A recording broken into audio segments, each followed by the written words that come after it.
වාදනේද ලංකාවේ මල්ලි සිංහලේ රැප් වල යල් පැන ගිය තලබෝ හඬි අපි ඇතුලේ ගුරු ගණන් කරලා ආවේ දැන් ඉති දෙනම රැප් එකක් මචං ඔන්න සුද්ධ සිංහලේ ඉන්නවද වට පිට ඔය රැප් දෙන්න අය උඹලගේ රැප් සෙට් එකම දින්නේ නැනේ දත් කට උඹල දත් මදින්නේ නැති හින්දා ඉන්න කට ගඳ අඩව අපං කට අපං මේ රැප්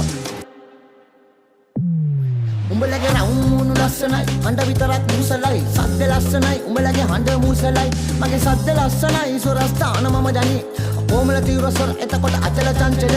ස්ටායි අන්තරවලට දාලම රැප් දෙන්නකොට මගේ හිත බය නෑනේ සටන්ට මචං ආතත විතද විජට ආතත ගන්න සුශීර සංගීත වණ්ඩ දුන්නත් අපි ඇම්බරේද මචං ඔන්න දුන්න රැප් රැප් ඕනේ නෑනේ ක්ලැප් ක්ලැප් වෙන්න දෙනවා ෆ්ලැප් අඩෝ ඵලයන් දැන් ලැප් පාරේ සිට ඔය මාලිගාවට උඹලා ගිහින් නැනේ අර මහා උළු ගෙදර උඹේ අම්මා